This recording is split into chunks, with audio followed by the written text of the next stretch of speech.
Tracy and Tim are not here. It's just barely enough, but it's enough.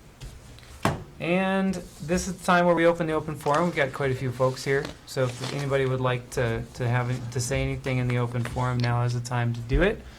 For just as a note, if you aren't called up to, as a part of the agenda, then you're not technically allowed to contribute. So if you have something to say, now is the time to do it. I say that because I know that there's a lot of people here that are kind of on both sides of this issue. So with that said, So who is on the agenda? Maybe we should.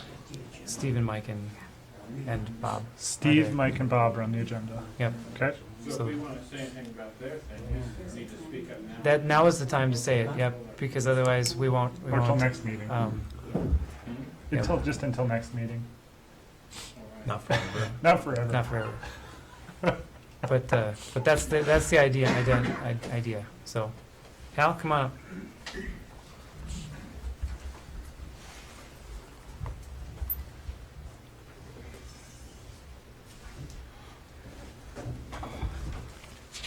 Thank you for having me speak here. I've got a twofold purpose here tonight. I'm chairman of the Cook County Loan Revolving Fund, which has been one of the most successful operations this county has ever known in starting small businesses, supporting growth and development for the future of Cook County.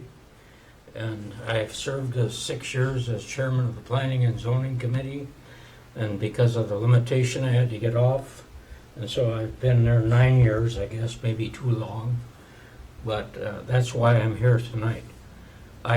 First of all, the Planning Commission, I couldn't make it because I have a priority in my life right now to try to pass the school levy, the bond issue and the levy, and I had a crucial meeting that I had to be at that night. I very seldom miss planning and zoning meetings, and I don't miss many meetings over the last 20 years I've been here doing this. So I'm here tonight to say that I understand why the Planning Commission was concerned about granting a mixed use.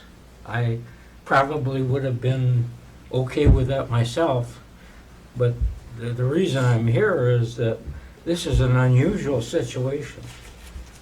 That building that Bob Spry has up there was a grocery store for 40 plus years, commercial operation, and Betsy Bowen's business I approved, and the City Council and the Planning Commission approved it also, to authorize a small 350-foot bakery, Lola's Bakery there, because I wanted to help small businesses.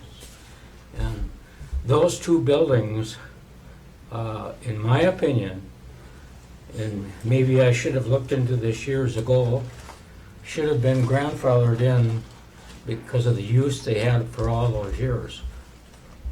Over 50 years. And I think that the City Council, I know they don't like to override a decision of the Planning and Zoning Commission, but I've done it many times before myself. There's a condominium up here on 5th Avenue, and nobody wanted to help low and middle income people. So the Planning Commission turned me down. I came to the City Council, and they voted in favor of what my request was because of the common sense use. And I also fought for the East Bay Suites down here. I had a terrible struggle with it to help Lloyd Dahlbeck, who was probably going bankrupt because the City Council and the Planning Commission wouldn't approve vacation condominiums down there. And it got it through, and it passed, and it's been a successful operation with a high tax base. And I could probably go on tonight with a lot of things over the last 30 years that I can talk to about how common sense sometimes has to take over bureaucracy rules. And you have a chance to do that tonight. You have every bit of rationale and proof that these buildings have been used as commercial buildings and they should be grandfathered in. And I don't disagree with the denial of the mixed use. I probably would have gone along with that if I was here, but I would have brought up the grandfather provision. So I've conferred with Jim Boyd. I'd like to call him up here. Jim? Yes. Jim, I trust his judgment quite a bit. We fought a county septic ordinance that was punitive and punishing people trying to build houses up here, and we resolved it. Because there was an ordinance passed that was a draft ordinance, was never really adopted by the state of Minnesota, and the county put it through, and I got mad about it. I got up and stood up and fought. This guy helped me do it, so I want him to make a few comments about what I said. And I don't mean to be negative. I'm a team player, but I think you have every reason in the world to do this tonight. Thank you.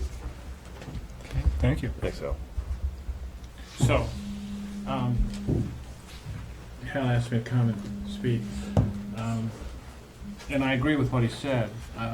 Whether the issue is multiple use or grandfathering as commercial, either one would seem to me to be reasonable.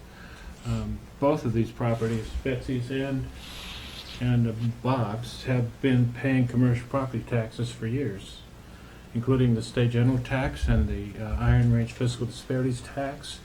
And you've been collecting that, and they've been assessed, especially Bob's, has been assessed as a commercial property.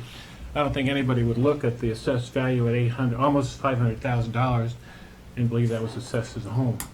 That's not true. It was assessed at that because of its income generating nature. And it's listed right on the form as a commercial property.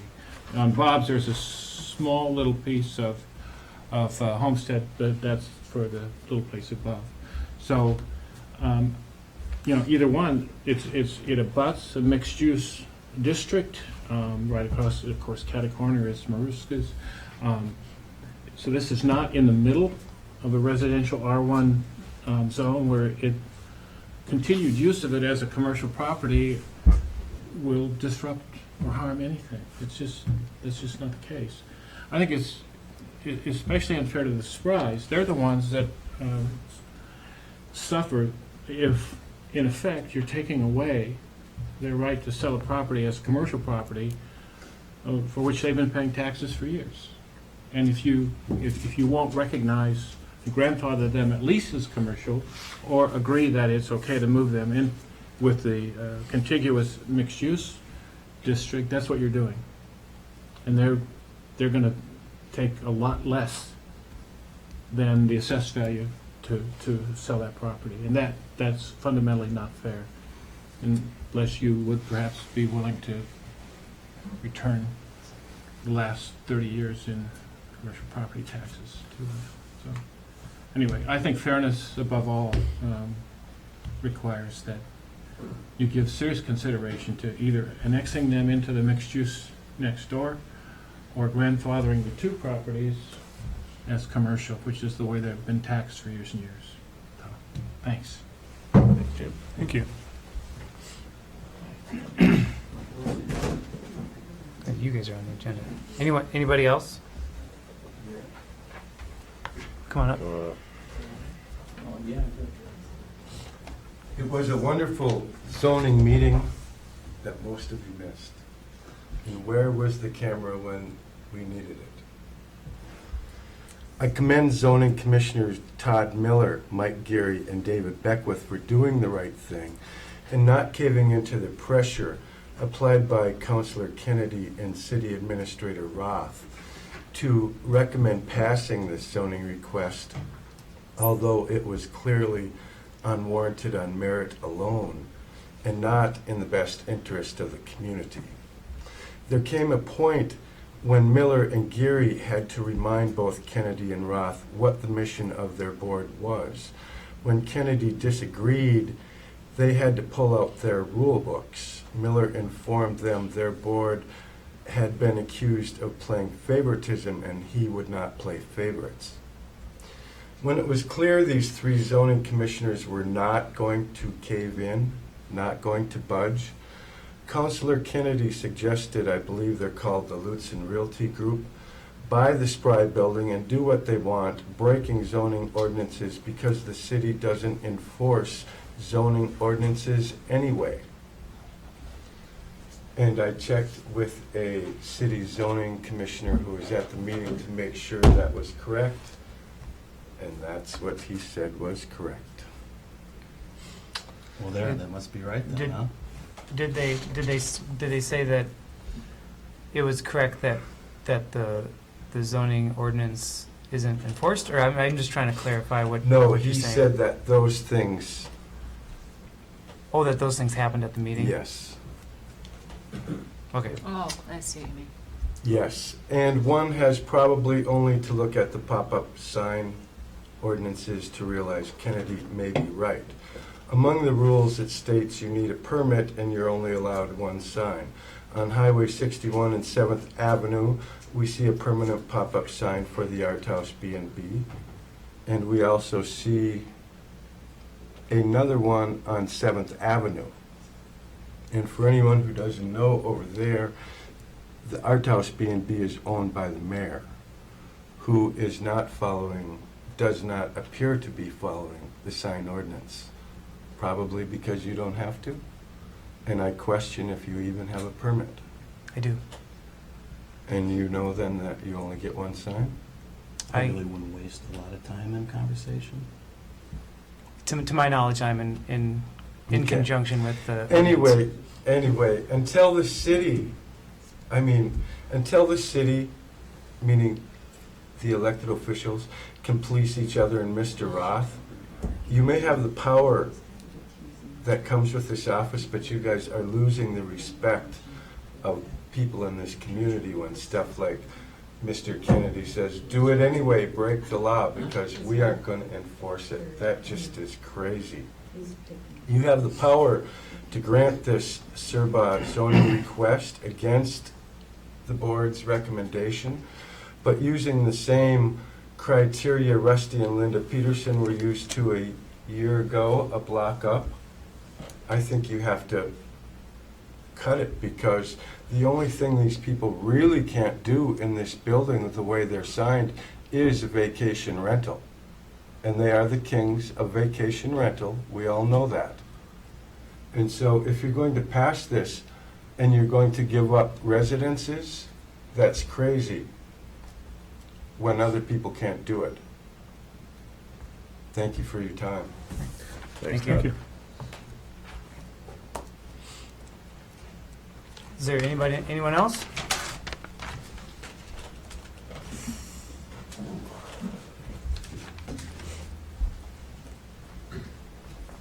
All right, go ahead. Well, I would just like to put in a word in support of Steve and Mike's request. I like the way of thinking of it as a common sense way of solidifying the permitted uses for the building as they are, and it gives the investors an assurance that they can about what they can do with the building. I think everybody agrees that what's going on in there now are good uses of it.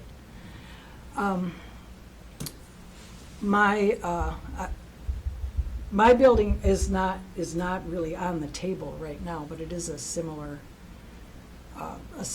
deal. It's in an R1 zone and has commercial uses. But I am not requesting anything particular at the moment, just to maybe clarify that. So just a word in support of the fresh business people putting a fresh energy into the cool building. Thanks. Okay, thank you. Anyone else? Okay, hearing none, close the open forum. We'll move on to the consent agenda. Consent agenda is the typical three things, nothing more, nothing less. Does anybody have any comments they want to have, or changes to the minutes, or additions to the agenda? Or is there a motion to approve the consent agenda? I'll make a motion to approve the consent agenda. All right, we have a motion. Do we have a second? I'll second. All right, motion and a second. Any further discussion? All right, hearing none, all in favor? Aye. Opposed? Carries. All right, so then we're moving right on the agenda. Planning Commission report. If you guys want to come up and sit at the table, you can. Otherwise,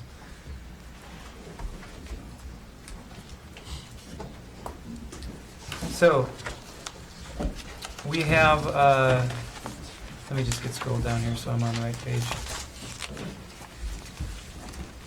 So we have a Spry Serbah rezoning request. So from the information that we've gotten about this, there is the building, which has historically been a number of offices on the first floor, residence on the second floor. Before that was a grocery store, I believe, amongst other things. That has been requested to be rezoned to mixed use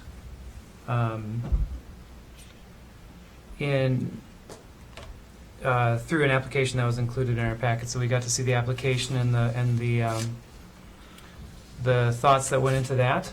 We also got to see the minutes to the planning meeting that you guys were there, and the findings of the Planning and Zoning Committee.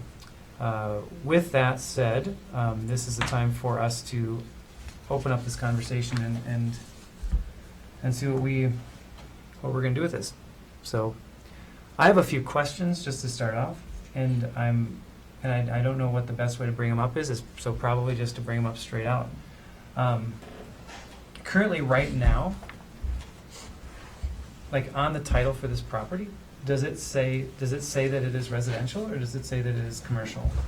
Like that, I'm confused about this because this is in the R1 zone, but it also has been assessed commercially as a commercial business for the past however many years, and I need that clarified. Yeah, you're not going to find the zoning on the title, and you're not going to necessarily see the city's zoning classification on the county's assessor's report. Okay. The county's assessor is concerned about how the property is being used, and not concerned about how the property is zoned. Whereas we're also concerned about how the property is zoned, which in this case, everyone agrees it's zoned R1 permanent residential and has been since the zoning ordinance existed. Which doesn't mean to say that you can't use it commercially. It currently has non-conforming status, but has grandfathered rights to be used just like it's being used as a commercial structure, which everyone at the Planning Commission also agreed with that. And actually that was one of their main issues, and I think maybe, kind of similar to what I heard Jim say when he made his comments too, and maybe even what Hal had said. That was a lot of what the commission said. Well, either grandfather or rezone. Although most of the commissioners or all four of them voted against the idea of rezoning, I think one of the reasons why was because they recognized that the building can continue to be used as a non-conforming grandfathered status.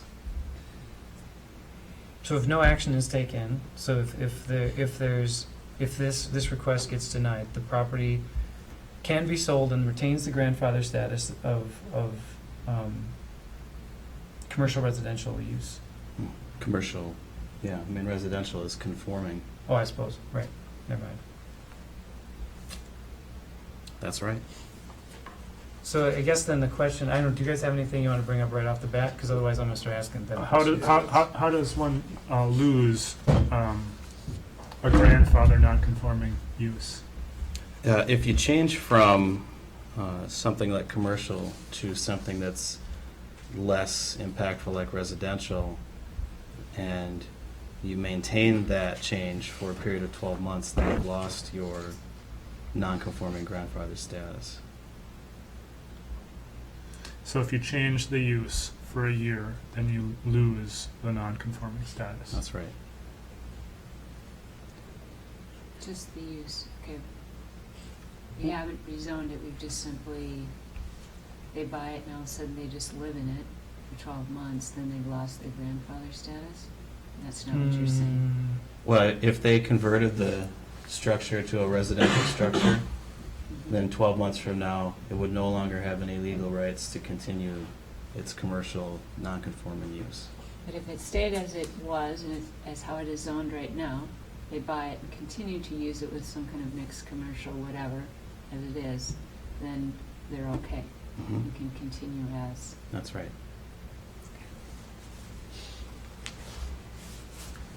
So I guess that would, I mean, my question then would be is what, about the way it is right now? That was where I was going to, so. go ahead. The way, if it stays current as it is right now, which is both residential and commercial, what about that doesn't, why the need for the change? So is the status of the property, the entire property is commercial in the way it sits right now? No, it's non-conforming. Non-conforming. Yeah. So it's kind of its Being own, used as one. commercial. kind of its Right. own And so entity. that applies to the entire piece of property. Now, this is one of the interesting parts of the conversation at the Planning Commission, and I wish we'd had the camera there as well. But, Are we recording? we record those, don't we? no. No, I think so. well, I think we'll probably start. Should I make a motion right now to do? To start recording. Before we forget. Yeah. I don't think you need to make a motion, I think we just need to. But our non-conforming language in our zoning ordinance, it doesn't give a lot of guidance about a question of, well, if the upstairs is residential, has it lost its ability to be used commercially? I think it probably has, but it's not clear. And, some of the planning commissioners thought, well, it should be the entire building or nothing. So there's some disagreement about that. Okay, so the disagreement, I'm really working hard to make sure I get this whole thing. Well, we're all straight. playing catch up here, so. Yeah, it's- exactly. So we can ask some questions. So there was not agreement on whether or not the continued use of commercial property in conjunction with a residence would continue the grandfathering? Or No. am I hearing that wrong? Let's get more specific. They Okay. purchased the property, they decide to convert a portion of the upstairs residential I back see to what you're saying. office. I see what you're saying. Yeah, I saw Is that allowed in our ordinance or not? And I it's got not it. clear. Got it. Historically, there have been offices upstairs at one point in time. Yeah? And in 1971, when the zoning ordinance was adopted, August, I think it was, the entire property was a grocery store, to the best of my knowledge. And I think, yeah, if you want to go back that far, you can certainly make the case that it had grandfathered status. Now, I don't Well, think what- anyone would argue that the second floor has been used residentially for a good long time now, certainly more than 12 months. And so, has it lost its grandfathered status? I think potentially. It's not clear in our ordinance, and there's Wow. disagreement about that. That's really, So that's the heart of the real issue. And That's then a I think sticky I better wicket. understand what Tim was trying to say the other day, back you up one, that it is non-conforming, so you can continue to operate if you buy it, as it is right now. if you continue to use it like that. So that's really what he's trying to say. So that means that this, okay, I think I'm starting to get it now. So that means that the second floor, if it has lost the grandfathering of the second floor for commercial use, that can only be used for residential use, Right. which is anything 30 days or longer. So we need a legal opinion on this. Is that where we're at, Mr. Attorney? Chris? You want to weigh in, Chris? He's not paying attention. Chris? Did the Maybe phone he's die? watching the, I'm 40 watching second the delay. video because I can't hear all the discussion, so I've got the video on so I can hear everything. So I've got the little delay there. Okay, good. It's a good cover. Good cover. Good save, yeah. Thanks. What was the question? So the go question- back to has the upstairs of this building lost its grandfathered status to be used commercially? Yeah, I mean, at this point, the status of the property, as you've already discussed, is what is deemed to be non-conforming. That non-conforming use can continue unless that non-conforming use is converted into a conforming use. The argument is certainly that, or certainly the first floor of the property, since it has been maintained as a commercial use, retains that non-conforming status as long as it's continued to be commercially used. The second floor, which as I understand has been converted to residential, has been converted to conforming status. And once it's converted to conforming status, I think there's a pretty good argument that you can't convert it back to non-conforming status. But as Mike indicated in the discussion, your ordinance doesn't really spell that out, and unfortunately neither does the governing statute. So, I mean, in terms of your conversations tonight, I mean, obviously the issue before you is the request for rezoning, which you need to act on either to approve or deny the request for rezoning. The issue of the non-conforming status of the property isn't, I mean, certainly it's something for discussion, but it's not really an issue that you need to make a decision on tonight. So Chris, if I hear you correctly, you're telling us that the uses of the building, or the uses of the space, is specific to the particular parts of the building. So the particular space is not necessarily the property itself. Yeah, Jay, it's just not that clear. I mean, the law is not particularly clear on the subject, but there's a general presumption that once something is, driven in the direction of conformity or conforming with the zoning, that it has to stay conforming with the zoning. So the argument would be, based on that sort of legal principle, that second floor needs to remain conforming now, since it was and has been for quite some time conforming, notwithstanding that the first floor is non-conforming. Okay. What if it's vacant? It's not being used then. It's not a change of use. If it was vacant for 12 months, then it would have lost its non-conforming status. Well, that's what I'm asking. Yeah. So, so for you two guys, it says in our little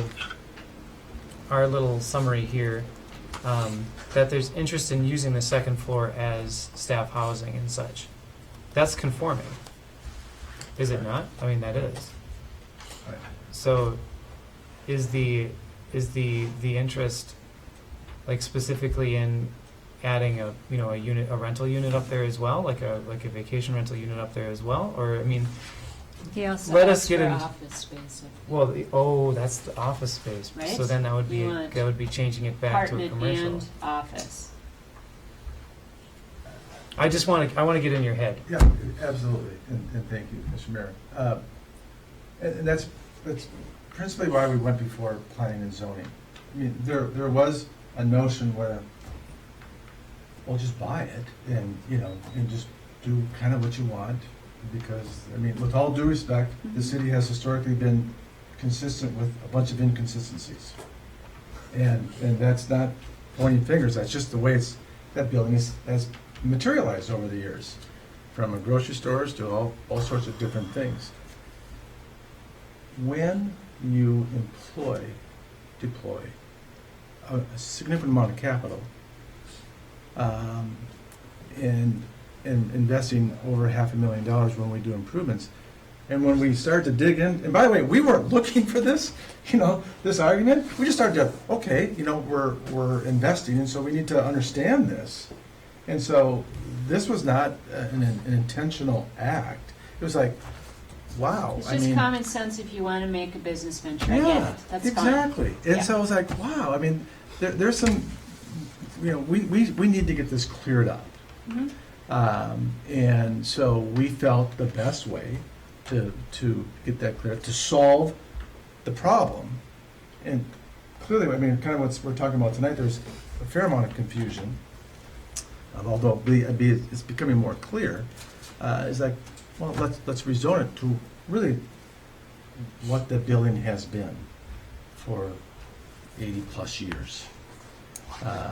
We suggested mixed use. I mean, we're not experts in you know, the city rules and ordinances. That didn't go well. Others have suggested, well, just grandfather it in under a commercial class, because that's kind of where it's been.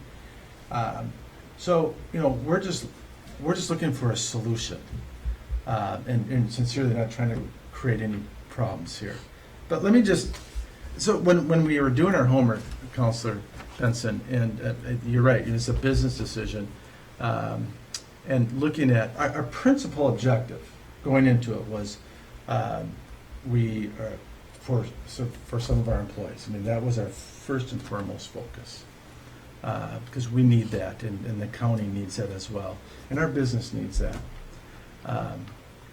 And so we started doing the numbers, pretty simple, fundamental numbers. And we looked at what Bob has downstairs with the existing businesses with family violence protection and family planning and a couple private offices. The numbers don't work. When we went before the Cook County Revolving Loan Fund, I shared with them our business projections, which showed negative cash flow. And they said, fine, we get that. Look, you don't make money in the employee housing business anywhere. What are you going to do to guarantee us, the revolving loan fund, that you can repay our loan because you are operating at a deficit? So we went to our accountant, and he drafted a letter directly to the auditor's office, basically saying he's a CPA, he has been doing our books since 2004, and we're on the hook. Our company's on the hook to cover the operating deficits up at that building, because as a business model, it doesn't work. Now, the reason for the zone request is we want to make it work. I mean, you don't go into business to hemorrhage. And so by having so much uncertainty going forward, it's just too great of a risk for us to take. And so we just wanted, as I described to the planning and zoning, and Mr. Roth, you were there as well, we wanted options available to us. And so if we need to relocate an office there from Lutzen, we can do that. If there's some other uses that we can look at to make the building work, we would like to have those options available to us. We plan to, in our business plan, we're going to tuck point the building, we're going to seal coat the building, we're going to take care of the brick facade, we want to make it, we want to continue to reinvest in that building. But right now, under the current status, we won't, because there's just too much uncertainty. So, And until it's resolved, we will not move forward. so we're putting an office space in, make it more dollars-wise, that was my question. comments, does that help the cash flow part of it Well, for here's the you? other concern about that. More to reduce your expenses out here, or to increase cash flow up on this side? Well, and again, we're all digging into this, right? Mhm. So as the 4 commercial tenants that we have downstairs that Bob has had, what is it, Bob? It's an attorney office and a state farm insurance, family planning, and violence protection center. Right. Look, I think we all know that finding commercial tenants in Grand Marais is difficult. I mean, if one of those leave or cannot renew their lease or runs out of funding, for us to put we got space available sign out, I don't know if people are going to be knocking down our doors. And the concern is that if that stays idle, for a year, then it reverts back to the R1 Residential zone. Yeah. Now we're stymied again. So that's what we keep on running into is, And commercial tenants are, they're, you know, I think you all know around here, they're not a dime a dozen, and they're very few and far between. It took many, many years for that cobblestone building on the corner there it sat vacant for many years. And, you know, Virginia has some offices around, and a lot of times they're vacant. So that's a huge risk. If we lost a couple tenants in there, and it sat idle for a year, by definition, it goes back to R1. And it leaves us with very few I options. think that's the thing we're trying to figure out is, Could I just make a comment? The building has never been financed as a residence. It's always been a commercial loan. I'm paying about 6% right now. I'm not paying 3% or whatever you can get on a commercial loan. The insurance is basically the same. I buy renter's insurance to cover my space upstairs, so technically it's still commercial. Well, that would depend on how you set up Yeah. your business structure. You know, are you renting to yourself? Is your is your separate entity renting to yourself? And if you're self-employed, your mortgage loans on a personal loan are going to be higher. That doesn't matter, you know, that has more to do how mortgages work and how you're going to qualify than that. So that kind of gets back to how you set your business structure up. Well, is it homesteaded, Bob? It saved me a little bit of money for a few years. Right now it's nothing at this point. That basement was a home as well for a while. Is it still set up that way? I Did you don't take all believe that it out? ever was. No, it was. They were living in there. well, it's kind of a moot point though at this point because Well, it's a conforming use. I don't mean it from that standpoint. I meant it from the fact that I don't know, I was wondering if inside the possibility in that basement was for any rental, depending how it looked anymore down there. You know, if that You was mean like the anything about- basement? Or? Yes. Storage space. Okay, because they did live down there. Wow, Uh, okay. You wouldn't be allowed to do that now. Yeah, I think that would probably not be ideal. Yeah, Right. I wasn't sure just what it looked like No, down yeah, there it's just a anymore, so- basement or storage, so. Yeah, that's our principal motivation here. We're not, is just to seek clarity. And we, you know, earlier we thought the mixed use, just based on our review of the ordinances and learning more about it, was the appropriate venue. That obviously didn't go well last week. Based on a 4-0 vote. But, you know, then others had suggested that, and again, I don't know the language, and I'm sure the attorney can voice here, but, you know, several have suggested, well, you know, why not then have it grandfathered in under commercial use? And then that kind of provides us you know, some opportunities to have options as we move forward, because I think we're going to need that. To make this investment work. But this gets really interesting for me then, because we've got two things that are going on here. One thing is we've got this request for rezoning that we need to address. So that's one thing. The second thing I think is so if this request for zoning doesn't go through, which, you know, a 4-0 vote and with criteria that was explained by the planning and zoning is, you know, that's like puts us in a kind of a crazy spot. But if that doesn't go through, then we have a precedent that's standing before us about whether or not we are going to say that a non-conforming use applies to the entire property instead of sections within the property, which itself would go against what the Planning and Zoning Commission have recommended to us. So that's a couple of layers that it really. Well, you don't understand. have to. I know we don't have to do anything about that second part. Now, not only do you not have to, but you shouldn't spend a lot of time on it. The second half of the Planning and Zoning Commission meeting was dealing with that section of our zoning ordinance and talking about the need for making changes so that we can provide clarity to people. Okay. And at their next meeting, they're going to look at draft language that they would hope to do that, and if they're satisfied with it, then they'll be scheduling a public hearing to potentially make changes to the non-conforming language of the zoning ordinance. Okay. Now, that's not to say it's going to make Mike and Steve happy, or that it's going to meet their needs for flexibility. It's just to say that it's going to provide clarity.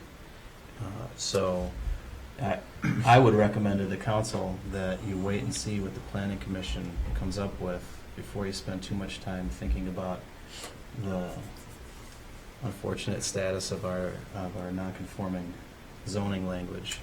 Can I comment, Mr. Mayor? Yeah. You know, with all due respect, I disagree with the precedents, because there are basically, as I understand it, and frankly, I think you folks know the city, Tracy being a long time, better than I do, but that has been mentioned several times, and in last week's meeting as well. What's the precedence? I mean, the building has been there for 80 years, and it's been acting like a duck and swimming like a duck and quacking like a duck. I mean, so, I mean, it's not like you're really changing. And that the church building, which has now taken many different, avenues, is been there. So, I mean, the precedence, I don't What I'm quite talking see about that. is the precedence of if we make and taking recommendation from Mike here that we should wait and see what the Planning and Zoning Commission comes up with. I think that's the right step to do, because it's kind of their wheelhouse to be working on the ordinances. It's not really ours. But the precedent I was talking about is whether or not the grandfathering applies blanket to the property, so that the entire property would have to be taken out of that use for a year before it would actually forfeit that grandfathering, versus going section by section. Because that's something that is very unclear in my head, and I think that I'm willing to wait until the Planning and Zoning Committee comes back with some sort of a response to that. But I want it to be clear. For me personally, and for everybody else, like I've been doing this for almost 2 years, and I get blindsided by things that haven't been done consistently, and by things that haven't been done according to the rules since before time began. That's really hard to make good decisions when that's how you have to make them. That's really tricky. So I don't know. I have to do a little bit more thinking about it. I don't know if you guys have any more thoughts that you wanted to bring up, but I'm struggling. A question for our delay attorney. So let's say, thinking of their scenario and possibility, their potential risk of not having tenants in for a period of time, does that in and of itself lose your status? I mean, you haven't purposely changed it, you just couldn't find a tenant. But it isn't that you didn't want a tenant in there, That doesn't necessarily change the status. Okay, so that's not a business risk for them. Because you have an intention to continue the use, so you haven't abandoned the use. But our ordinance doesn't use the word intention or abandon. It uses discontinue. There's some case law out there, though, that there needs to be some degree of showing of abandonment, of an intention to abandon the use. So the fact that you have an intention to fill the use with a commercial tenant, on the first floor, and you've been unsuccessful in doing that for over a year, that does not necessarily mean your nonconformity lapses. Okay. So then is your other bigger risk really more a dollars cash flow risk then? Well, it's, if that's the case, and then we try hard for a year, well, then we continue to hemorrhage some more if we don't have other options available to us. Which happens to anybody who owns commercial property, and their zoning thing isn't then really the issue part of it, right? Well, I mean, you could be anybody with rental property in the same shoes then of having cash flow if you can't fill it. The only Or difference is then it- being is that it- this building has acted like a commercial building for 80 years, and that would solve our problem. Yeah, I just want to make sure if that, Right. recognizing then that that's no longer a concern, that it would still continue to be considered commercial. then your main risk is just your cash flow risk, like anybody else who's got rental property here and potentially can't fill it. Mr. Roth, how long is that process that you suggested? Because that's a timing issue for us as well. Yeah, and it's probably going to take longer than you'd hope. It'll be the beginning of October before they look at language. Assuming a best case scenario, the Planning Commission is satisfied at their October meeting with moving forward, then it's the November meeting, so the first Wednesday in November, where they would hold a public hearing to talk about it. And again, best case scenario, they are satisfied again, and they pass on a recommendation to the City Council that they adopt this ordinance. Then it would take the next 2 meetings of the City Council to adopt it, both of their November meetings. In December. And if they do that, they publish it sometime in December and it takes effect. That's the best case scenario. I think you probably know a lot about what's going to happen before December, but you don't know for sure until that's published in the newspaper. So, and it could easily stretch out a scheduling issue or a difficult issue that they need a policy conversation about that takes some time. It could take a couple months longer than that. So Bob, Go ahead, please. So Bob, when you mentioned your little issues around the building, so at any time did you ever set up any sort of corporation, LLC, or anything in which you were then running off to yourself? Okay, so never mind that angle. You just lived in it as you. Okay. I mean, otherwise, it could have been considered rental property. You can't do that. Well, rental property can still be residential. Right, but I mean, he wasn't trying to rent to himself, right? He didn't, you weren't like the lucky doctor who has a practice and then buys a building and then rents, pays, never mind. So we my, have- my question was, what would we wait for? What is the Planning Commission hoping? What are we hoping they're going to resolve? Some clarity in what sense? And what our zoning ordinance says about non-conforming uses. As far as like property split, or I mean, just what is this going to clear up for us tonight? It's not going to clear anything tonight. Right. Tonight, you need to take action on Right. the Right. rezoning request. Whether or not you want to weigh into the issues of can they put an office in the second floor, I'd recommend waiting. You've heard from the city attorney and from me.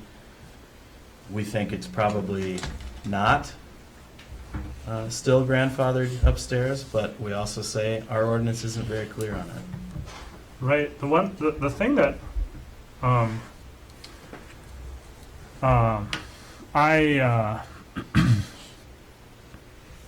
felt that should give some more confidence to you was Chris, our attorney, saying that the intent with the downstairs keeps it, usable as commercial and not having to revert to residential. I feel like that takes a lot of risk out of the situation. I completely understand if you're buying a business and then, or buying a building, and then it can change out from underneath you if there's a vacancy, like you say, it's not easy to fill. But I feel like the risk is greatly diminished if you can hang on to that. I mean, I don't know if it's lessened enough to, have you buy it still, but. Well, I'm not quite sure about at this point is how you can say the lower half of the building's still commercial, the upper half is not commercial. I mean, it's a building. Right. It's there. I mean, it's either commercial or it's not. But in my opinion, the whole building is a commercial building. It always has been a commercial building. Well, I'm not entirely happy with the zoning in the city, and that's a lot bigger issue. I mean, I know in larger communities, there is separate zoning for downstairs, upstairs. Ours hasn't dealt with that at this point, or maybe it has somewhat, but I wish it would. I wish it would deal with that a lot more. But yeah, you're right, and that hasn't thus far. And Marais, I'm going to try and bring us back together a little bit here. because I'm way out there. Well, No, you're we're not at all all. we're all way out there because this is a a bit of it's something that combines a lot of other topics. We do have before us the rezoning request. So if I were to summarize the rezoning request, it is to take something that was in the residential zone. So we're not talking about the building's uses itself, but the location that it's in. That spot that Bob's property is on is in the residential zone. We would be permanently and officially changing that spot to be in the mixed use zone. That's what the request is. And that mixed use zone comes with the ability to have residential and commercial activities happening in the same building. It's a pretty unique little characteristic there. So that's the decision we need to make tonight, is whether or not there is enough justification to allow us to rezone to mixed use. Now, your ordinance defines enough justification pretty specifically. There's a 5-question test where you have to be able to make findings in the affirmative in all of those cases in order to rezone a property. And you can see that, just to summarize the Planning Commission's discussion, maybe we already have, they pretty much universally expressed their support for the continued mixed use of the property.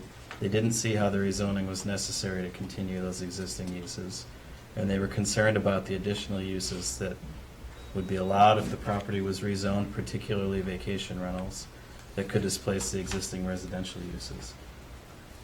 When they looked at the 5 findings that are necessary, they couldn't make any of them. They specifically said the expansion of commercial uses in the residential zone isn't consistent with the comprehensive plan, that there was not a mistake in the original zoning when it was made, and that to the case that there's a clear public need for the benefit of more mixed-use zoning, they observed that there are many commercial properties available for sale or rent right now. And they didn't make any findings on number 4 because it's beyond number 3, and number 5 is downzoning, which this isn't. This is different. So, based on those findings, the Planning Commission recommends denying the application. They did so by a 4-0 vote. I handed out for you at the beginning of the meeting, and there's a few extra copies up on the table, a resolution that just includes those findings and states the facts about the hearing, and would take the action of denying the application for a zoning map amendment. Can I ask a question? So of those, if we're looking at those findings, why was this, so in 1971, when the zoning ordinances in Marais took place, why was this zoned in the R1? That's a good question. I mean, Is this from 1971, the map? That's current. That's Now, correct. But is that, these lines were drawn in 1971? no, many of those lines are different than they were in 1971, but this property was zoned R1 in 1971. And that's what I guess I'm wondering, like, in the questions of the 5 findings, the 5 criteria, how do we know that, like, the mistake question, I guess? That's, and not that one necessarily outweighs the other 4, but I'm just, that. Well, it can't. If you have to be able to find them all in the affirmative. Right. So even if you decided that you think a mistake was made in the zoning, you still have to be able to find the rest of them as well. Well, and my only point of that is, so for the requested change to multiple use, to me, it seems like even if it was a mistake and it should have been zoned commercial back in 1971 when zoning took place, all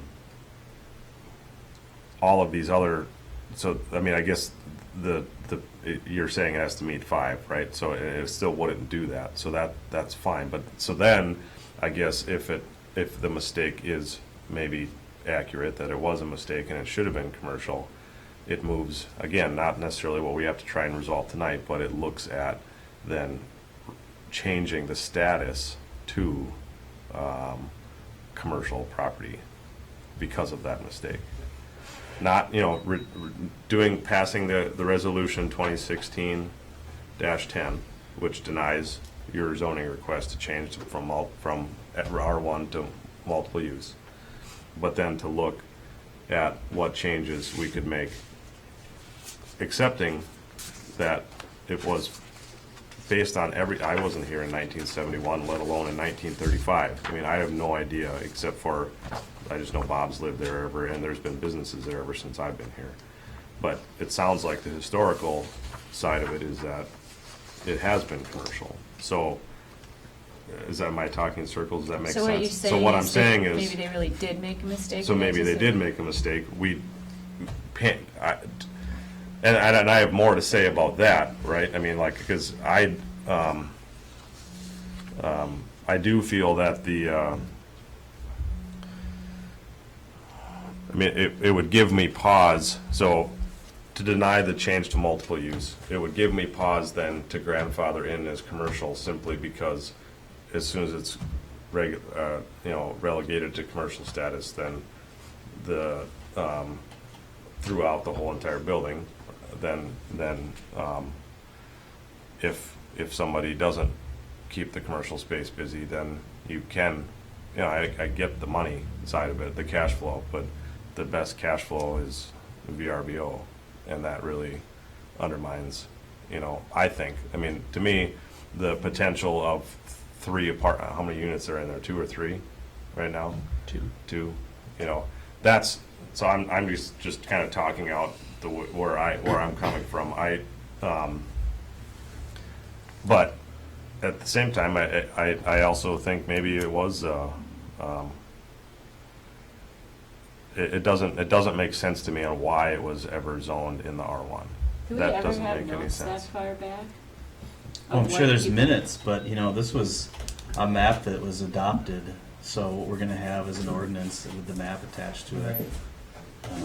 You're not going to be able to determine what was in their, what were they thinking about when they drew that line. Because the whole thing gets to the part that, like you said, Jay, it's small town, it's got a lot of small town stuff that went on over the years that, whatever, and create inconsistencies, but it would be nice to even kind of know, because as we've said, there's plenty of other, and we've looked at this, there's plenty of other properties sitting there that were not residential, sitting in residential, and now they've evolved into commercial pieces, and it just, do we continue inconsistencies, or do we just, because if it's this property, we know down the line there's several others that fit into this and could come up and say, well, if they got switched over, then we should too, and I don't know if that's good or bad, but, Counselor Moody, if I may, Yeah. that's precise. We're not here asking you to overturn the recommendation of the planning and zoning on the mixed use. We understand that. And maybe we weren't clear when we first sat down. Our request is to have you consider this as a commercial zone district, as you had suggested, because that's the way it's been for no, that's a what long I'm time. saying, there's maybe other places like that. And I don't think that is, well, there's not kind of that, have you yeah. concerned about that, but it's just something, then we'll have to take that logic and Well, multiply it. I think I see some of that, but I also, so it's, even the look, the design, the build of the building is, it's so clearly a commercial structure.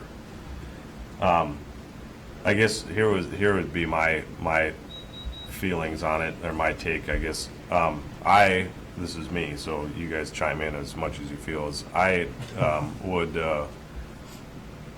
I would sponsor the resolution to reject your request for multiple use, and then I would knowing what the change to commercial would mean, I also feel like it's potentially could mean to disruption in rental spaces, long-term rental situations for workforce housing, which you guys know is an issue. Ultimately, it comes back to, should it have been commercial use? And I don't know if that's something that the four of us are gonna figure out right now, but maybe that question then goes back to the planning commission, which maybe doesn't have to go all the way to, those folks know more about what happens, we're like policy level, right? I mean, that's kind of what we try and do, and they're in the kind of the nitty gritty of it. I mean, the understanding what policies we're trying to, push. And so that would be my recommendation is to, not that we have to send it out where so I suppose if we send it out and they change that, again, it takes the process, the ball rolling of 2 readings, or is it? I'm not sure what it is you're asking for. I'm following.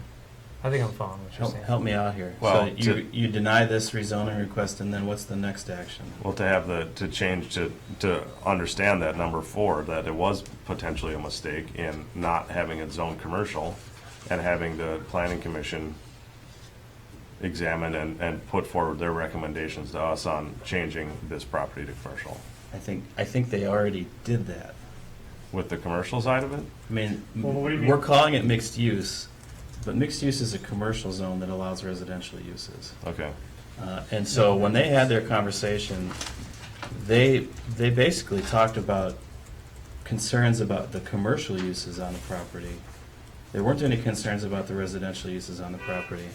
I can't imagine that if you sent it back to the planning commission that they're going to come back to you with anything different regarding any other type of commercial zoning. Okay. And beyond that, it has to make sense on the map too. If it's just its own little lot that's zoned a particularly type of zoning, but there's nothing else around there that is, that's not an action that we can take. That's called spot zoning, and it's something that's prohibited. Well, because if we open that door, then, we all know there's like 20 properties in town that would be. Well, wait a second. But This isn't. this isn't. Are you saying changing one little spot versus? Oh, because it's adjacent to It's mixed adjacent use. to mixed Okay. use, so it's not creating an island of Right. something. It's attached to any other commercial zone. It would be an island, and in and amongst residential, and it wouldn't make any sense. I don't think legally we could do that. So this is your option. If it's commercial, it's mixed use, and if you were asking, to go to the planning commission to talk about that, I think they've already done it. Okay. So we need to bring this to a vote. Can I ask a question for just Yeah. a second? Is the property north of us considered to be residential? I mean, it's rental, it's owned by somebody who's not living there, so wouldn't that make that a commercial piece of property? No, because it's use, it's based on the use. So the Okay. fact that it's used as a long-term rental is what dictates that. I think that's why I was confused about Tracy's questions about Renting to himself. renting to himself, because that's still residential. Yeah, If so, you- and I was thinking if you did that, then it could be, never Right, mind. but So it's still residential. Residential, so it wouldn't have helped in that part of Right. it. Well, I think what they're asking for now is at this point is to allow us to use it as a commercial property, which it's been for 85 years. Well, and that, as far as I understand, that comes with the property. Like, that is the grandfathered, non-conforming use of that property. So that is. Except for the part and second parcel. floor. Well, we're not clear on that, though. Right, So and that's there the is thing. no action that you can take We tonight. can't take Yeah. any Can make action on that that clear. anyway. Bob, so you've So- owned it for 30 years, is that right? Bought it in, can't remember, 80, no, 82. 82? 82. It's a good year to 82. It's a little late, but it's pretty good. 81 is better. Shut your hole. Anyway, so I think I think we should bring this to a vote. I think that then we can follow up as we need to. Yeah, and I'm sorry, just one last Yeah, thing. I will- I said I that's wasn't clear. happy with zoning, and I didn't mean planning and zoning commission. I meant the zoning, how it's laid out in the city of Grand Marais, and just how antiquated some things are, how unclear some things are, and I think we have a lot of work to do there. We have a lot of work to do there. Yeah, and so that's what I wanted to say, is not, I'm unhappy with planning. Well, then I have to change my notes. Right. I wrote down that you were Well, bad mouthing planning and zoning, so. All right, so we need a motion in favor of resolution 2016-10, or a resolution, or a vote in favor or not in favor of it, or a motion therein. So, does anybody feel so inclined to make said motion? If not, I will make a motion in support of resolution 2016-10, denying the Spry Serba request. Is there a second for that? I'll second. Okay. And as far as discussion is concerned, I really want our zoning to be more nimble. I think our greatest need is long-term housing, employee housing, but we also need more businesses. And so I really want to see our zoning to look at cutting buildings up, or first floor, second floor type of zoning. I think we need more flexibility, and this is a really, I mean, it's adjacent to mixed use, but it goes against the planning and zoning commissions, and I can't disagree with any of their criteria, except for possibly the mistake with That the it was zoning. originally Yeah, zoned right. properly. And so, yeah. Okay, so we have a motion and a second. Any further discussion? Mr. Mayor, Yes, sir. just one quick question on the resolution. I guess you're considering the final, be it further resolved. Can somebody just read that to me so I understand what you're doing? Be it further resolved that the zoning map amendment Is denied. to change Spry Serba property from R1 permanent residential to MU commercial residential Says that 4 times. use is hereby denied. That would have been something. Okay, wouldn't it? thank you. Good catch. That's what you're paying for. Dang. That would have been something, wouldn't And it? I seconded that? So, any further discussion? Are you laughing? You're just laughing to yourself, aren't you, Chris? Of course not. I'd say this, this is the findings of the planning commission. Yes. If you don't like one of their findings, you don't have to adopt it. So you're saying that we can accept the resolution as like amending it to not accept Sure. one of the Yeah. of the criteria? Well, I would definitely. I made the motion, right? So I would exclude criteria number 2. I think there was a mistake in the original zoning, personally. Can we do that right now with where this stands? This is your resolution. Well, I mean, Yeah, you can have it say what you want. I got the motion, so I suppose I made that motion, so I'm gonna make that motion to accept resolution 2016-10, excluding criteria number 2. Why don't you get a second on that amendment and get a vote on that amendment before you go back to the resolution? You know what I'm saying? Oh, I see what you're saying. I'll second your amendment, Jay. Thank you, Mr. Mills. Should we discuss So we have a that? second, so we have a second. Right now, what we're gonna be voting for is for the amendment to the resolution that I just made, excluding criteria number 2. Okay? Any discussion? Yeah, Okay, at that level, then looking at criteria 1, yes. the finding there, the expansion of commercial use to residential is not consistent with the comprehensive plan. It's just kind of tweaking a little bit, but because this property is grandfathered in as commercial, that statement to me just doesn't really sit really well. Yeah. Because it would be one thing if this was a house you were converting, but you're not. We've already acknowledged, we're all acknowledging, accepting the fact that this is commercial property, and I think that we're all in agreement, we'd like to see it continue that way. So I don't really like the way that's phrased under finding one, because we've already told this group of people that their best avenue is to continue zoned as it is, knowing it's grandfathered in to be commercial, except for Yeah, you're totally the, right. the second floor, which we're just not sure about. We need some clarification. So to me, finding number one is maybe not quite worded the way we might like. The reason it says expansion, which is maybe the word that you have issue with, is because of the planning commission's concern about the additional commercial uses that would become clearly allowed if it was rezoned, as opposed to the more limited list of uses that could claim a grandfathered status. Well, that gets back to this whole thing. If we go back, that's what I'm saying, there'll be other properties that'll fall into this grandfather. So I still don't really like the whole, because we're not really asking for a true residential Yeah. in its real use. We've got this exception thing. Which gets back to Dave Mills, and boy, could we use some cleanup. Yeah. I think this is this is a perfect example of how our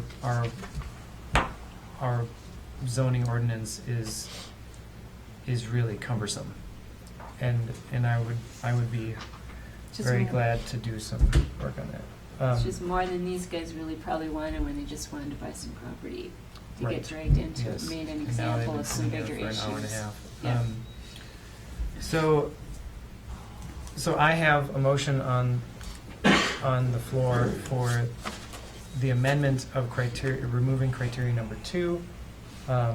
That's what we have to vote on first, and then if you want to make a motion to remove amendment, or to remove finding number 1, then we can do that as well. So, finding number 2, you know what I'm saying? I do. Yes. So, in the final discussion about this particular motion, all in favor? All right. Aye. Opposed? Me. You're opposed? Yep. Okay. We're talking about the amendment. Yep. Okay. Under the amendment or The amendment. So the Resolution. amendment removing No. finding number 2. I'm voting against the resolution. We're talking about the amendment. What do you think about the resolution's being amendment? amended. I don't care. About the amendment. Can you pick Because one? you're already against it. I'm already doesn't against matter. it, doesn't matter. Doesn't matter. Is that legal? It's just a yeah, so it doesn't matter. Okay. So that, did we only get, no, we got 3. Yeah. Mhm. So That- so that's you good. got all So that. that's Passed. So now we have to move on, unless there's another amendment, we need to move on to the resolution itself. Resolution 2016-10. So, is there a motion to accept Resolution 2016-10 Well, as you already, amended? you already. Oh, I did that? Yeah. Oh, so I Yeah. can do motions on top of motions. You can just you can Sure. vote on the original one. Okay, so, I think we've had plenty of time for discussion on that. All in favor of accepting Resolution 2016-1, which is the denial of the request for zoning amendment. All in favor? Well, this is in favor of This is a- denying. This is amended. Yeah. Yes. As amended. This is the most confusing thing I've ever done as mayor. I Yep. just want to tell you that. What about the moratorium? I think this is more Oh, okay. confusing. Anyway, because this is the first time we're asking for an affirmative for a negative. So you have to say aye if you are going to deny request. Aye. All in favor? Aye. Opposed? Hey, Well, see, Were you in Oh, I'm favor? sorry, I didn't even, but see here I'm confused Okay. because Anton, if you're gonna, oh wait, I don't know. It's I'll 3 just to let 1. it go. Just let it go. I view this as not, as just to stop in the action till we hear back from the planning and zoning and we Yeah. have more conversation about this. We need to Yeah. have more And conversation I about want it. to be. I want more. We need to be more nimble with our zoning. And, Yeah, and like these findings as well, I mean, I think we need to look at the criteria as well, because this is exhausting for me. to have to deal with this with every single time somebody wants to try and change the use of the building or something like that. It is absolutely exhausting for me.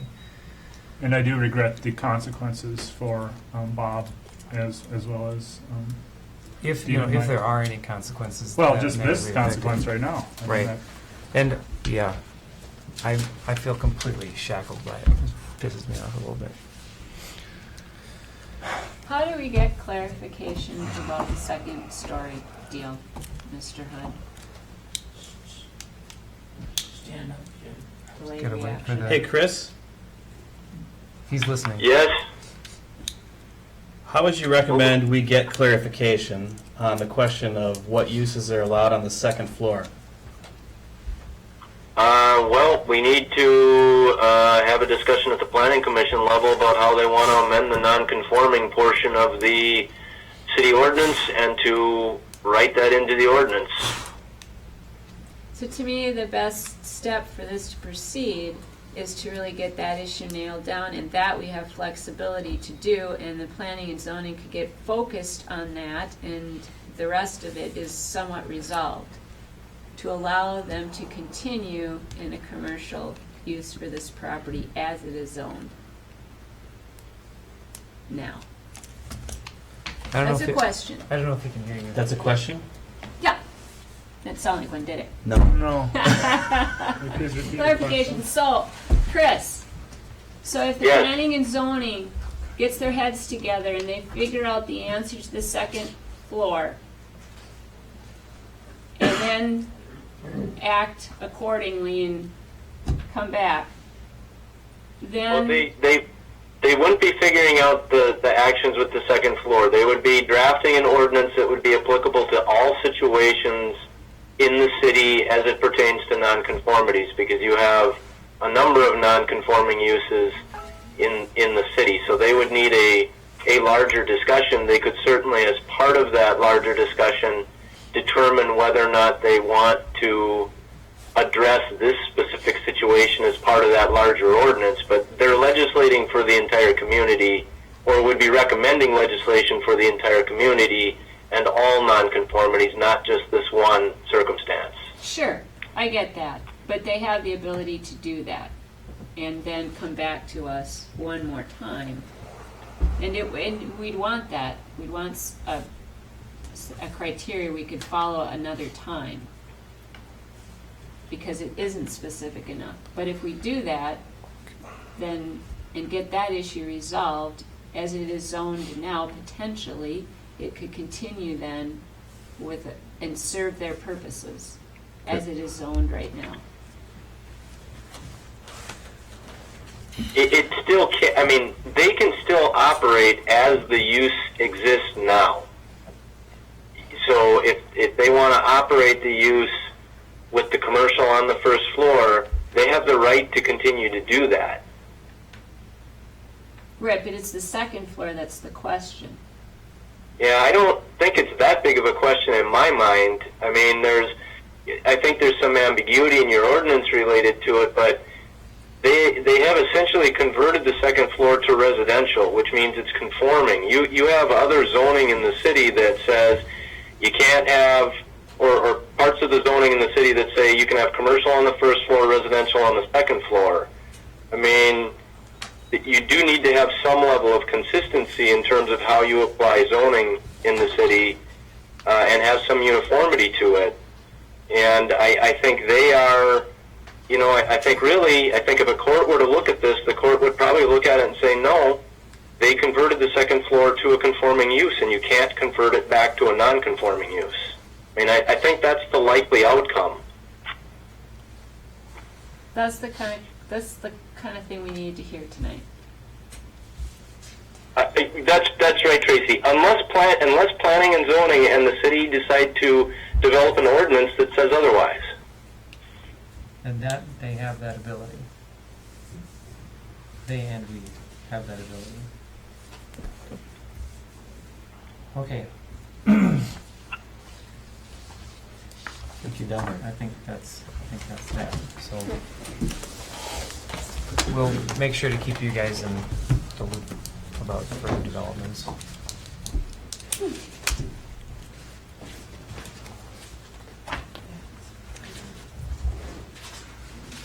So- the difficult part about this, because there are so many commercial properties in downtown Grand Marais that have been built specifically with housing on the second floor, Yeah.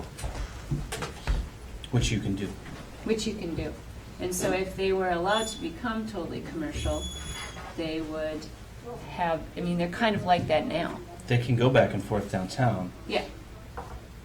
If they were commercial, if this building was commercial, they could still have residential upstairs In the mixed-use zone, yeah. in the mixed use. zone. Sure. Which is what is all around down here. Well, which is what, I mean, that was my only thing, is it's like, well, instead of going back and forth with the planning commission, it's like, why not just let them have it as a mixed use zone? I mean, again, because of what is happening with, everybody seems to agree that it's this weird thing that got cut off. It's not floating out in the middle of the R1 zone, it's across the street from mixed use. And from what all along, you know, that corridor along one block up, it just happens to be on the upsale side. I mean, it was built as a commercial building. I mean, that's the thing, I guess that's why I voted against it. I mean, You see it as an actual commercial building. yeah, I mean, and I know what the implications are of that, and that part of it I don't like, but that's not really, that's, you know, the implications of it being that, like, yes, they could potentially turn that all into upstairs into VRBO and take rentals away, but that's allowed in the commercial, and to me, I believe that is it's a viable commercial property.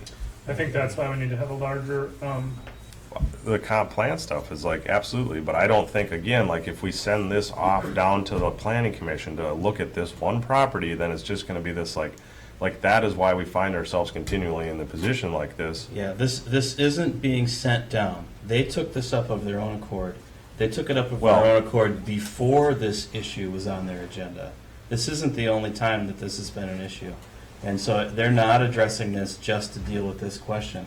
They're addressing it because they recognize the deficiency in the ordinance for multiple situations. Well, just for the fact of the matter, I'm gonna make a resolution, or a motion to, even though I'm not gonna get any support or a second, but I'll make a motion, in support of, changing the status of the property, from R1 permanent residential to mixed-use commercial residential. I'll second that. So, second both of them. Such a He's trouble. just a get-along guy. You're such a trouble. So we have a motion and a second. Is there any discussion that we haven't already said that pertains to this particular motion? So, I- just in case you're seriously going to consider this, keep in mind that there are ordinance-required findings that you need to make in order to adopt a resolution that would change the zoning. So I don't know if you want to just like take a quick straw poll and see if it's worth spending the time on that before you do it. Didn't you just act on this? They surely did. Well, then So- let it die. Well, I I mean, there's a motion seconded and it. a second, so it has to go. Well, to a vote. the motion's not in order because you've already acted on the issue. Right. I think that's part of the. So the only motion that could be Yeah. made would be a motion to grandfather them in as commercial. This isn't an action that you can take. It already Okay. is. We would have to change ordinance before we were able to do that. I mean, I've been kind of Gotcha. confused about that all night. Everybody says, well, either or. It's already grandfathered as a Right. non-conforming use. Gotcha. That's It why I already has voted to those deny rights. it. You don't because have to do anything. Gotcha. And even if you had to, there's nothing you can do other than change the zoning or change the ordinance of uses. You can't just say this property can be now used for something different. Sure. So, So we can take this to a vote, or you can withdraw your motion. Oh, it's out of order. Yeah, it's out of Oh, order. it's out of order, so it's not even real. So I shouldn't have even entertained it. I guess not. Learn something new every day, like a whole bunch of stuff. I get kind of frustrated because, sure, that was built as a grocery store, and then someone's allowed to come in and start adding on all over the place, and pretty soon it doesn't look like a commercial property in a way anymore. And then people use it however it's convenient for them over time. You know, if I need to live in it, I live in it. If I want to rent it out and that works best for me, then I rent it out. So there's all these, you know, varying uses over time, and all of a sudden it just starts to feel real jumbled about what is it really. But yeah, way back when, yeah, it was just a grocery store. There was nothing on top sitting there. It was just a grocery store. Sure. Think how much it's been added onto, and this space has been, you know, eaten up. And then all the confusion comes, and then you get together small town and not good zoning, and it just kind of gets worse Yeah. as to how to view it. And then you watch these people looking around them and all their neighbors and see this sense of confusion because of how properties are used here. And you can't blame them for feeling frustrated about where we're at. And so Dave's right, we need some clarity. But then you get these guys that just want to buy a business and move things forward, and then we have the potential of stalling it out because these kinds of conversations will take time to really think through, and they won't be very easy. And they just want to sell and go for Well, yeah, it. and the thing that really, I'm sorry we keep talking about this, but the thing that really encouraged me to deny it is just that they could keep using it as is. And if it's vacant, like Chris was saying, it can stay as commercial use. It can stay as non-conforming use. And that was just like, oh, okay, so there's not a risk there Yeah, to that lose risk went that away. non-conforming use, Mhm. which I thought was like, well, yeah, that could be very difficult for anyone buying it. But and the other reason is because housing is our number one issue, and changing a zoning away from long-term housing, or potentially changing that from long-term housing, I felt was a difficult. Yeah, So knowing that, would any of you even support a change in the ordinance that would allow them to put an office upstairs? I would. Well, yeah, I mean, I was just going to say that kind Can't of you? counters that whole thing. Then, if you're that worried about that, and then they end up finding out that it's more beneficial for them to have it as office space rental up there, you've just lost Housing's that gone. Yeah. whole deal Right. around It would housing. have, the way that it was written would have to be very specific. Wait, what? I wasn't saying any. Oh, So Well- he's saying that if we put together, if we change the ordinance and and we made it possible for them to have office space on the second floor, would any of us entertain that? well, so isn't like, well, I guess that's a home office that's allowed in R1, right? It's not just office. Home office. Uh-huh. So someone has to actually reside there. Yeah. So like if Bob was the one who was, Bob is Right. the owner of the building, if he was Right. running a business out of that space, he could have a home office on the Right. second floor. But then that would still be considered under the residential zone. And we're probably getting too deep into it, but I mean, Oh yeah, the grass is way above our heads right now. it's just interesting to consider putting an office up there when there are vacant commercial, offices downtown. Well, that's what the finding was. Yeah, only part of it, Or yeah, rezoning that building when there are commercial buildings for sale that are in the commercial zone. That again gets back to the findings that say you have to prove there's a need for additional this type of zoning. Yeah. And it's hard to do looking around and across the street there's a commercial building for sale in the mixed use zone. It's not as pretty, it's not brick, but there it is. It's legal. There's probably a half dozen buildings downtown that they could purchase and do the things that they want to do in them, including employee housing.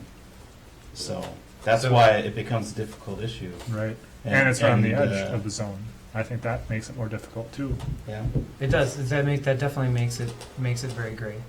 I'm going to give this about a minute more, and then we have to move on. I Because can hold otherwise my, I can hold my breath for a minute. Because otherwise we're going to stay in the weeds on this forever. And I think that what we need to charge the planning and zoning on working on this, and we need to also identify the zoning, like the zoning ordinance in large part as something that the comprehensive plan needs to take a very, very solid look at. Because I don't foresee this kind of thing not happening in the future because of the way that the ordinance is currently written. Sure, and all the other properties that look a lot like it around. The only thing that So- gets to me about this whole thing, one last little comment, just to say it, is that when we look at those things, like you were saying, like you can look around and there's other openings for rental or whatever, You know, that to me is like an in the moment thing, but we're talking about a potential zoning that's supposed to be more timeless. So I hate to go that far with it, because that, you know, things like that always flux. So really, what do we really want in that location? I can't weight that as highly. And I hear people complain, I can't fill my rental price. Well, maybe you don't have the right kind of space, or maybe your space is too much money, or maybe it's not in good enough shape. I mean, I don't know why you can't rent your property, but I don't think we can control that. We can't make it happen, or we can't not make it happen for those other businesses. We can't. That's their business, their deal. So I can't get, to me personally, I can't weight that one really high as a criteria of why it should, you know, not that it matters a whole lot with this, but Fair enough. yeah. Okay. Okay. Thank you. All right. Well, gentlemen and lady, I think we need to move on. The next item on the agenda is liquor license renewals. This is pretty straightforward. We have a list in your packet of the businesses that have requested renewals and the types and the fees that are associated with them. There's not really much that's very I'll make a motion to approve the Second. liquor that's what I license was looking renewals. for. Thank you. We have a motion and a second. Any discussion? We've received everything we need from them. The background checks haven't been completed yet, so it'll be contingent on that, but otherwise this is pretty standard. Okay. Any other discussion? All in favor? Aye. Aye. Opposed? Carries. Moving right along, Resolution 2016-10, the resolution approving the preliminary tax levy collectible in 2017. Are you going to hand this out to us? or- I am. So there's stuff in your packet, but there's updated stuff here. Oh, The updated stuff in your stuff. packet was really the same that you've seen in the past. Oh, so ignore this and wait for this. Okay. Okay, so we got 3 sheets here. And the historical levy and spending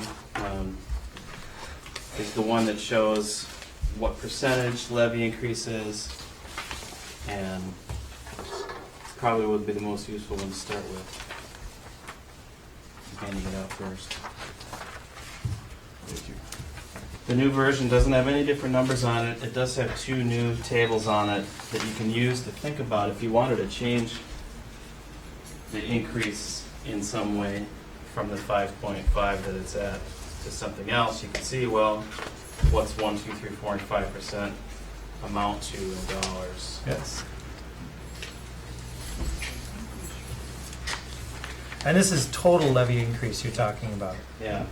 So if we, and this is levy increases over the 2016 levy.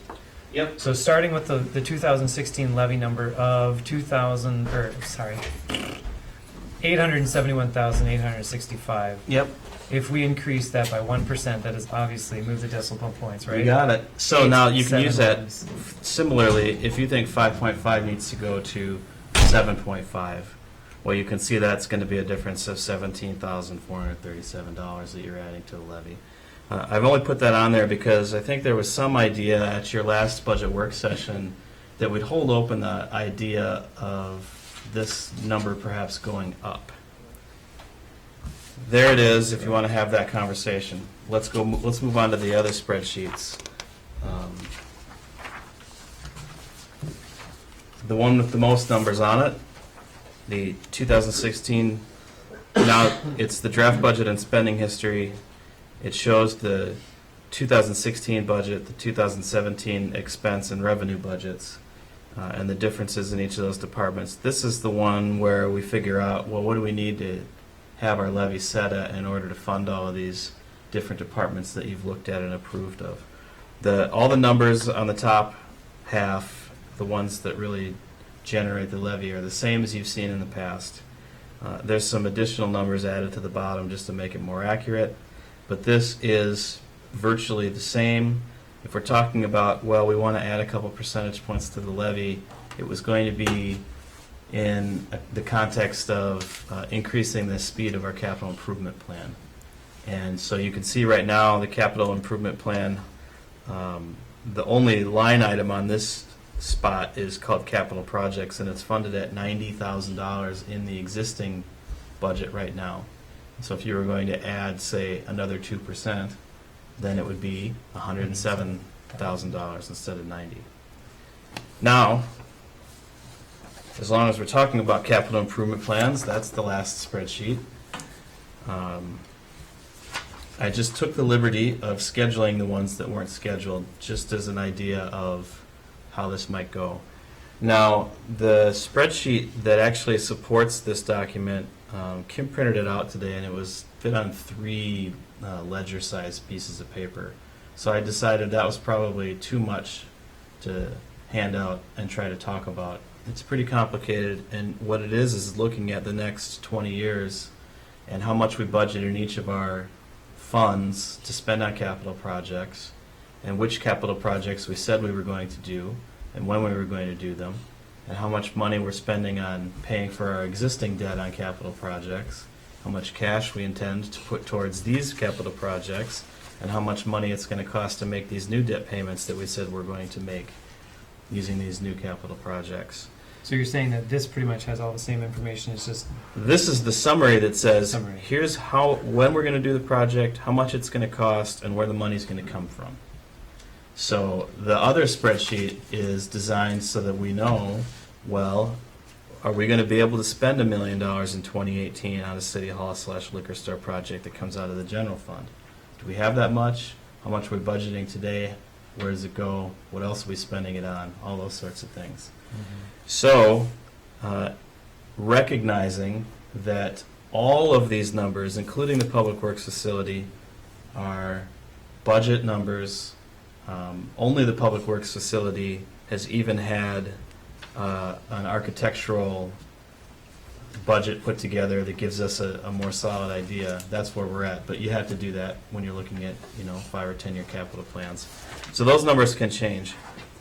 But if I think that given the existing direction we're going with the levy, with the way our budgets are set up, with the funding that we currently put in our different funds, that we can pay for these projects in the next 5 years. So if you wanted to increase the levy by a couple of percentage points, I'm not sure it makes a significant difference in the speed of doing these projects. So then the next question is, are there projects that aren't on this list that we'd like to see move up? And that's why I included the annual debt payment amount for you to look at on the historical levy and spending spreadsheet, the second, the smaller of the tables, just to give you an idea. If we spend $1 million on a project and we borrow it, and it's at 4%, we pay it back over 20 years, it'll cost us about, just under $75,000 a year to make that payment. so that's the total debt payment. Annually for 20 years For some for $1 project. million. Yeah, So that's For some project. random project. So So that's $73,000 that we pay per year for 20 for years. 20 years. Yes. If Right we had- now, If we had a at these million. rates. At these, actually, I think we might be able to do better than 4 today, but who knows? We're talking about a budget here, and again, so the idea of if we increased our budget by say 2%, or a levy by 2 additional percent, what that gives us is another $17,000. We're talking about maybe paying for a $250,000 project that we finance over 20 years. Which It's- doesn't happen. It's because not. Yeah, we'll pay we're gonna cash for a that. project that size. First of all, but that's cash then we can't pay for at City Hall or the liquor store, and so we'll have to borrow for that. So again, it's the idea of, we're squeezing the balloon. If we want to add more projects, that's the reason that you should think about increasing this preliminary levy. I'll say this. Remember, this is preliminary. We have until the end of December to finalize it. What we'd like to do, and Kim and I talked about this today too, is when we get the Public Works facility bids back, and we have a better idea of what the price is going to be, it won't be the final idea, but it'll be a better idea, then we want to talk to Bruce Adellers again. It was always the next step is we need to have him come in and help us go through here's what we intend to do with the funding, now how do we make that happen? And at the same time, we would have him help us develop this capital improvement plan a little bit more for you to look at. And I think there's potentially a decent couple of hour work session in between now and the end of December where we talk about the capital improvement plan with Ellers and Bruce and talk about just that concept of how quickly can these work? Would we need to increase our levy now? Would that make an effect? That's what we'd like to do between now and the end of the year to help get this budget put together. Well, so we need to, that means to have that flexibility, we need to increase the preliminary. You do. That's- I'll give you this yeah. counterpoint to that. I don't think it's necessary to fund any realistic amount of projects that we're going to get done in the next 5 years. With the levy increase. Looking at this number here, at almost $12 million of projects on this list, is a daunting amount of work, even if which I believe we do have the money to do this. It's still going to be difficult to do more than this, and I think you've probably noticed that in your 2 years here, that it's just difficult to get a big project started. And the only one we've really got to roll on is the Public Works facility right now. The other thing is a 2% increase in this at $17,000. There are much easier ways for us to find $17,000 in the budget, whether it would be count on one of our enterprises for additional revenues that we think we can probably get out of it. A park rate increase, for instance, that we know they are going to be talking about and have been for the past few years and will be for the next few years, probably for the foreseeable future. Or a shift in priorities from spending it on one project to another. Or just an overperformance like we've seen in the past few years. Or a use of fund balance that we haven't yet assigned to a different project. So I'd say the cost of increasing that number is out in the public for them to look at and think about and be concerned about. If you don't really intend or you're not sure there's much of a chance to do it, I guess I would say I'm pretty confident that we can get this done with the preliminary levy number that I've shown you. And I look right away at the line for the liquor store. We don't have any real numbers about the cost of a new liquor store. We're sitting on property that has value, and I don't know if we bake that into the number. We know that there's a potential for increased revenues out of a better liquor store, and I'm assuming that's, you're being conservative and not baking that into your numbers, and that kind of gets back to like you're saying with the park and maybe them increasing rates. Yeah. So there are other things out there that can Exactly. make these more affordable, and Yeah. we just don't have the numbers, but we have that feeling, or we wouldn't want to do it, Yeah. that it'll be a positive outcome that makes some of the existing projects more possible, or feasible. So I guess I would throw that in when I look at these numbers. Yeah, that's the right way to think about it. That there's really not much set in stone here. That we have a lot of flexibility and a lot of different funding sources, some of which are not internal funding sources, like selling our property or getting a grant or something like that. Grant for a liquor store. Probably not. No. Come But- on, they've got to exist. We know that we'll be submitting the rec park for regional park status. We have high hopes of getting it, and that's a gateway to a funding source that we would certainly be applying to. There's numbers in here for the Highway 61 project, but those are complete mythology at this point. We don't know what share of the project MnDOT's going to ask us to cover. We only know, the only part of that we know for sure is there's 3 blocks of sanitary sewer we want to replace. But we don't know how much of the street reconstruction above them they're going to try and charge us for instance. So it's just, we're talking about a planning tool here, and you have to understand that's the level it's at. So your recommendation is 5.5? So, 5.49. is this, I might have missed this, is this the time where we can't go back up from this? That's we can't right. go above this, yeah. So if we set this at 5.49, then that's the max we can go with. We can bring it down, but we can't put it up. Right, okay, that's what I thought, I just want to make sure that was the correct point we were To me, it's really helpful to see the percentage levy increases, you know, and the actual cash value of a 1%, 2%, 3%, 4%, 5% increase versus what our debt payments would be. Just seems like, you know, it would be a good idea for us to, you know, to lay down money while the times are good, but we already are. That's the thing that I keep seeing when I look at the you know, the reserve numbers and the capital project numbers that we're setting aside, is that we already are setting aside almost $100,000 a year to do those things. So Do we have any sense for the breakdown with the EDA project and the ask out of that?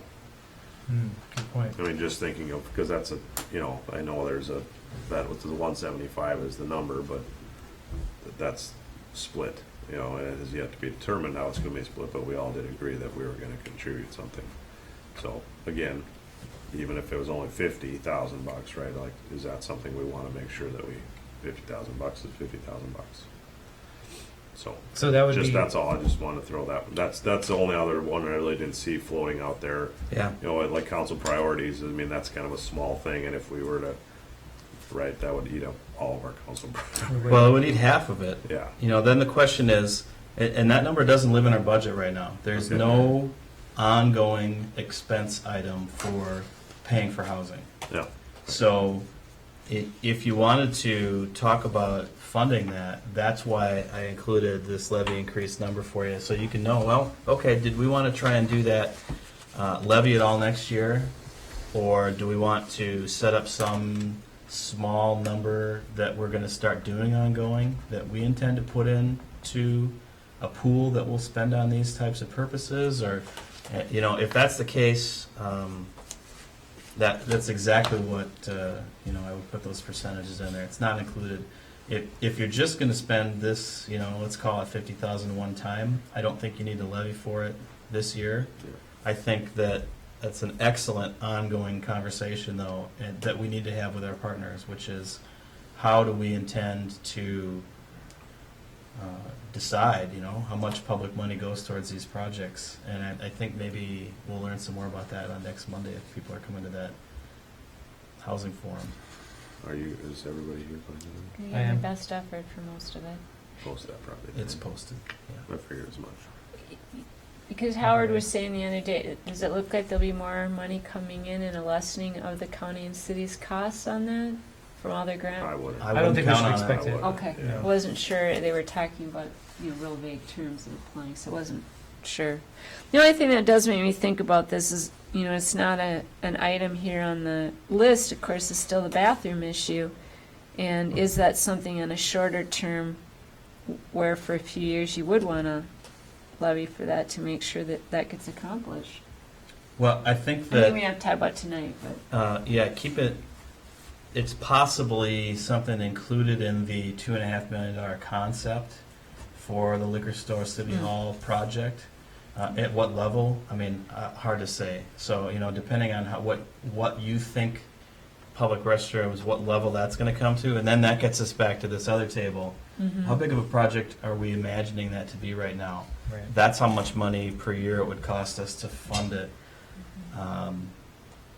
Whether or not you've got it in this year's levy, you know, you're not going to be able to suddenly fund it all next year, even if you put something in the levy. And so what's going to happen is if we decide that that's a bigger project than we currently have included, it's going to have to push something else away. Well, I guess I was thinking of it as a shorter term. Like what did you say, 20 years you project these out on your middle table? And that's when we borrow money, we generally borrow. You it for figure it 20 at a years. 20-year. And I guess I was thinking like, okay, so we levy out for 3 to 5 years to fund some bathrooms and then that kind of goes away. So I was thinking on a shorter term. And, Yeah, and we're that's, talking about- you know, of this $11.5 million in capital projects, look at how much of it we're talking about borrowing, you know, $5.5 million. Yeah. So we're going to be spending cash for a lot of projects because we've been performing well and we've been able to put some away, but also because we still have that in our budget to put some away. we can borrow from our own reserves. That's kind of that idea, right? So if we were going to say, well, we want to do this now rather than 2020, we want to do a $300,000 multiple location public restroom project. Well, then we either have to borrow a little bit more for one of the projects we were going to do, which is, that's okay, we can do that, and then build those numbers into the budget in the future. Or we just pay cash and wait a little bit longer until we've replenished it to do the next project. Well, that's what I'm saying, Brett. I know it's how you want to lay it out, but I'm Right. still thinking maybe in the short term, but it doesn't have to be an add-on. I wouldn't want to pay for it over 20 years, I guess, where I'm going. Right. Yeah, I see Yeah. that. That's all. Okay. Well, I mean, All right. yeah.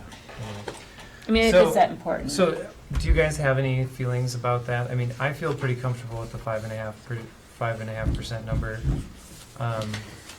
If we were to propose a raise above the 5.5%, I do think that we would have to identify what we would be, like what the project would be, or which capital account it would go into. Well, the only other thing, and maybe it's because I didn't communicate very well about, and we haven't received any request, and so I hesitate to even anticipate it, but I think it's prudent. The Y 2014, we agreed to pay 100,000, but then it was plus 10,000. Is that? That's 4%. We agreed to 100 that could escalate it up to 5% a year. And we also agreed to set aside 10 into a capital account Okay. every year. And so, in 2014, it was the 100 plus the 10, right? That's the total is 110. Yep. Okay, and so what I was anticipating was 125 plus 10. Oh, plus 10. So 135? Yes. Which is not what we agreed to. Correct. And that's why I say we haven't received a request for it. And Yeah. I thought maybe I mentioned this last discussion, You did. but I apparently didn't mention it clearly enough. You But mean you think that's a real thing we're actually going to? And I don't know, but it can't be if we don't. Or would it just come out of council priorities at that point? That's what Well, I'm trying to. there's a lot of moving parts in this budget. So, and say the biggest one that we talked about at your work session, for instance, is campground revenues. We have them here at $940,000, Sure. and we think that we're going to beat $1 million this year. Yeah, So- actually, Marty, you're- Yeah, I mean, I feel like if we wanted to, we'll find a way to put those pieces in at some level between now and December. And that's one. I mean, there's other ideas that we talked about too of, well, I wonder if there's going to be an increase in this and this and this. And Yep. we haven't heard Yep. from anybody Yep. about any Yep. of that yet. So Yep. I hate to anticipate it too much. Exactly. Well, that's exactly why I was a little hesitant, but I didn't want to cut ourselves short either. So Yeah. I take it all back. You can do that. Can I? Probably shouldn't be on record saying that. All right, so does anybody have any strong feelings about this budget? Does anybody want to set the preliminary budget at 5.5%? Does anybody want to set it at any other number? Somebody make a motion. 5.5%, I think, is a great. Do you want to do 5.5 or 5.49? I'll Because do what the 5.5. Well, do you want to pass the resolution As that's it in is. front of you, or do you want to put another number in that resolution? Oh, I'm sorry. resolution Yeah, I guess that. Yeah. 2016-18. That is 11. 5.49, isn't it? Yeah, but it's 11. 2016-11. Is there a motion? I make a motion in support of resolution 2016-11. There's a motion. Is there a second? Second. Motion. Ooh, we're just a little bit too fast. Motion and a second. Any final discussion? I feel like we've learned a lot about budgets. I'm very glad about that. I feel like I really look forward to the further discussion about our capital improvement plan with Ellers and Bruce and I do too. All right. All in favor? I. Aye. Opposed? Carries. Moving right along. Construction manager RFP. So we have in your packet the as amended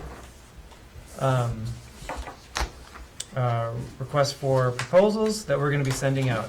So you may notice some important dates on this. This will be sent out September 15th, will be returned by Tuesday, October 11th. So that puts us at the 12th for when we start talking about this. Well, we will talk about this either then, or we'll have to schedule some sort of special session after Right. then. But we're hoping to do interviews the following week with firms that That's right. the engineer and we have selected. So other than the dates, the only other thing that changed of note is right in the middle of the first page, the second paragraph of the project description. It includes the sentence, "The City Council is emphasizing energy efficiency and renewable energy options." As well as the thing that Chris wanted us to put in there about. We added all the changes that were in the previous version, that Okay. were suggested in the previous version. That one wasn't on there. All right, so that's our RFP. I assume we have to make a motion to accept the RFP? You So ought you to, can send it yeah. out. So does anybody make a motion to accept the RFP for as written? Is that nodding yes? I'll make a motion Okay, to so accept the RFP Dave as makes written. the RFP. Is there a second? Second. Okay, so Tracy got her second in finally. Motion and a second. Any further discussion? All in favor? Aye. Aye. Opposed? Carries. All right, wunderbar. We have one other thing that goes into other items as necessary. In my hand, Just for record, this says attention City Council bid Tom Tabota building. it does. Submitting bid, $1,000. Tom Tabota Restaurant/Info Center, including all decking. This person would like to buy the front building and remove it from the property for $1,000. $4,000. Giving us $1,000. $1,000. They've already contacted a mover who said they would be interested in it and able to move it. So it can be gone. It can be. So now I've got mixed feelings about this that I'll share with you. Even though we really don't know what the future of that piece of property is, which makes this much more difficult. I've always thought that if you were ever intending to resell that front piece of property, that building might be the only part of it that has any commercial value. And so I could imagine one of our many options being reselling the motel chunk up front with that building on it, and somebody would want it because that building is still in decent shape. Having said that, it's not as decent shape as it could be, and it's going to require some maintenance on our part if we intend to keep it in decent shape. So that's what I have to say about it. Yeah, I thought we were primarily focusing on the rear of the property, cleaning that up and selling that off. I didn't know. We are, but we let anybody tell us an offer on anything. Sure. Just, Has anyone offered up anything on City Hall? I know, It just hasn't the been Tom opened. Tabota. Oh. Hasn't been opened. Yes. He's laughing. They did. So we have an offer on the table. We can entertain this offer, we can accept it. If we accept the offer, that building will go away, and we don't have to worry about it anymore. If we deny it, then we have that building as a resource that we can use. So in my mind, those are the trade-offs we've got.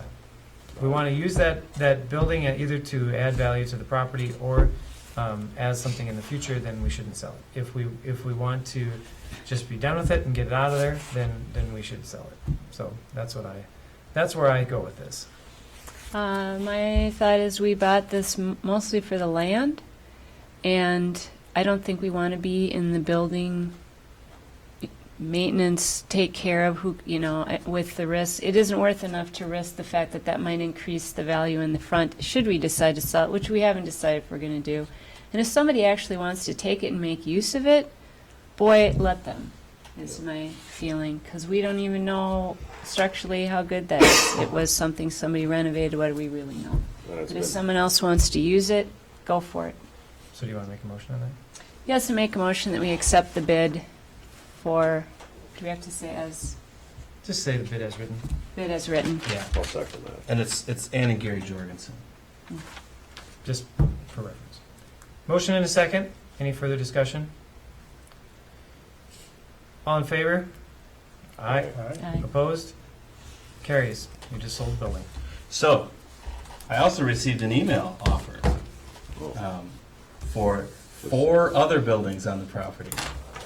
All we needed was this mover guy to show up, and suddenly they're all ready to go. That is awesome. So Great. the 3 buildings in the back that are offered are the 2 small cabins on the corner, and the 4-plex that's on the drive Got towards it. the back. Mm-hmm. And then the 4th building that they want is actually the garage, which is right in the middle of the L of the motel. They would remove it and get rid of it. Oh, interesting. So that's 107 each. Now, I think we're happy to get rid of all the buildings. I guess I've got some misgivings about the garage. As much as I'd love to see any piece of that building disappear, I think that just makes it Really, more complicated really ugly. than $107 is going to help us solve to have a chunk of that building disappear, where the rest of it stays there. That's totally true. Like all or nothing is what you're trying to say? Well, I think we probably just have to say no, unless they can come back To with the some garage. idea. To the Yeah, garage. To the garage. The rest of the buildings. The rest of them, Get it's rid of great, you know, that What's somebody. left then? Is there any left after that? The one that Hake Skorsky offered us on, Yeah. they're not going to take. Yeah. That one's still there. Okay. Otherwise, even with the new mover coming up. yeah. Oh. So otherwise, that'll be it. The rest of those buildings are going to be gone. Great. I know. So we need a motion to accept I'd make a the motion. second offer minus the garage. Minus the garage. That would be my recommendation. I agree. I've been hearing from people about how that property is not good to Can look at we right now. also, just to make sure that whoever that person is knows if there is a time when we actually are going to demolish, maybe we could let them know. If we'll take them up on the $107 for the garage when it's time. Note, Sure. note the I mean- person. Yeah. That's If fine. if they're still interested. But I think opening up, that's That's not not a going to good make idea. it look very nice. No. How is that? How is that? As far as the front building, is just taking that off isn't going to uglify anything? I don't think it's going to. No. It's freestanding. Okay. Yeah, it's going to uglify anything. Right. There's going to be a foundation sitting there where there used to be a building. So we'll have to do something to neaten it up. Oh, okay. But okay. Now I'm a tad confused about the garage thing. Were you saying, so when Quays built their house and then put the motel units in either wings on either side, you're saying there's a garage tucked in the middle there too that I've Yeah. totally spaced out? Yeah. Well, I don't know. I guess I totally spaced it out too. I didn't know it was. Chris. Yeah. So this is the property that we just sold for Right, $1,000. right. Yep. You're talking So this about is it the being garage big. right here. Yes. Oh. This is Quave's house. Yep, This is there you one go. section, one section. So what they want to do is they want to come in and they want to rip that garage out of there. So we'd basically have just like a big open space that they could see all the way back to the back of the property then. And that So- garage is actually structurally attached to the building next, not the house. It's separated from the house, Oh, and it's yeah. attached to the other thing. Weird. Yeah. Oh, got Oh, it. right, because there's a little walkway in between there. Right. All right. Totally spaced that out, so that is really what you meant. Yeah. And I was so kind of we would, surprised too when they showed me a picture. I'm like, I know I've walked by there. I don't remember seeing that. so what we Yeah, really it is. prefer is they'd come along and take it all if they wanted it. That'd be great. if they Well, would. yeah, and I think this mover maybe isn't done, so I'll definitely encourage him. That would, if Does that make you'd sense? be more interested in taking So more this is of the it. house. Yeah. Okay. Garage. This is the one we sold to Jorgensen's. Yeah. Long How is that motel, going to make motel. it worse though by taking the garage Be a big hole there. Well, it's attached versus to. a small hole for the walkway, or what? No, I mean it's like you took your living room off your house, right? It might be an improvement with my house. Maybe it is, but we've made some attempts to secure the property that I think would probably it'd be a lot harder Let's if you. let's ripped the leave end it of the there. building If off. that's the part he wants, then we'll make him take the entire building. Anyway, Okay. great. So we have a motion. Did we vote on that one already? You didn't. We didn't. So we have a motion and a second on selling all of the properties as per the email bid minus the garage. We've had discussion. All in favor? All right. Aye. Opposed? Carries. Any other items as necessary? I'm glad to hear no. So, bringing on to council and staff reports. What you got, Mr. Mills? I have the park board, and all in all, great things happening there. No update on